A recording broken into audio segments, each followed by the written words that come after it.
আসসালামু আলাইকুম ইমরান ভাই, কেমন আছেন? ভাই আমরা তো এয়ারপোর্টে চলে আসছি। আমরা এখন ক্রমে বিমান ছাড়ার জন্য অপেক্ষা করতেছি। ঠিক আছে ভাই, আপনার সাথে তো আমরা যোগাযোগ করছিলাম ভাই, ফেসবুক থেকে, অনলাইন থেকে আপনার সাথে আমরা কন্ট্যাক্ট করছিলাম। আপনি আমাদের বলছেন ভাই এক মাসের মধ্যে ফিল আপ দেবেন।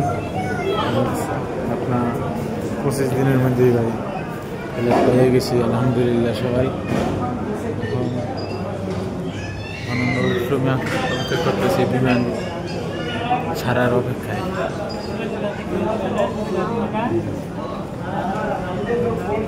যাক ভাই, আপনাকে অসংখ্য ধন্যবাদ। মিশরে ভাই যাওয়ার জন্য এরকম বিশ্বস্ত এজেন্সি পাই না ভাই।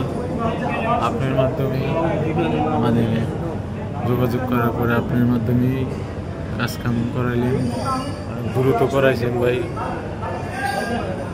কথা কাজে সবই ঠিক আছে। এই জন্য ভাই আসলে আপনার সাথে দেখা তো হইতেই আছে ভাই।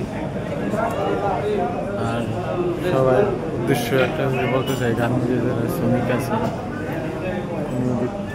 যারা মিশরে যেতে চাচ্ছেন টুরিস্ট ভিসা নিয়ে, ইমরান ভাইয়ের সাথে যোগাযোগ করবেন।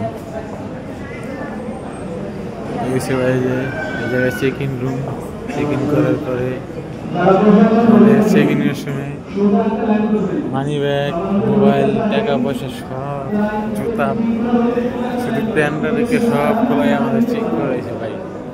সবচেয়ে স্মরণের কথা হলো কথা, ঠিক আছে ভাই। সত্যি কথা বলতে চাই, আমি কোনো সময় ভিডিও করি নাই, কোনো সময় প্রয়োজন হয় নাই, কিন্তু আপনার দিয়ে আমার অনেক উপকার হয়েছে ভাই। আমরা আগে পরে অনেক জায়গায় ফাইল দিয়েছি, ফাইল কাজ করতে পারে নাই। আপনার সাথে যোগাযোগ হওয়ার পরে আশ্বাস পেয়েছি, কথা কাজে মিল পাওয়া ধাপে ধাপে। আর এরকম এখন বিমান ছাড়বে, এখন সবাই যাইতে আছে বিমান ওঠার জন্য। যাই হোক ভাই, যারা এই গার্মেন্টের কাজ পারেন, ভালো পড়ার কাজ জানেন, ইমরান ভাইয়ের সাথে যোগাযোগ করবেন। সে কাজ করে, নিজেও কাজ করে, মানুষও নেয়, পাশাপাশি যথেষ্ট পরিমাণ আমাদের বাঙালিকে হেল্প করে ভাই। কেউ যেতে চাইলে তার সাথে ভাই যোগাযোগ করতে পারেন। আর আমি কোনো সময় ভিডিও করি নাই, সম্ভবের গোছে কথা বলতেও পারি না। সামনে আলাদা আমাদের মিশন নিয়েও ভিডিও করবো, ইমরান ভাইয়ের সাথে হবে, আপনাদের সাথে আবার ইমরান ভাইয়ের সাথে ভিডিও হবে না, ভিডিও মাধ্যমে আবার কথা হবে আপনাদের সাথে। যদি কেউ মিশরে আগ্রহ থাকে, যে ইমরান ভাইয়ের সাথে যোগাযোগ করতে পারেন। সকলকে ধন্যবাদ।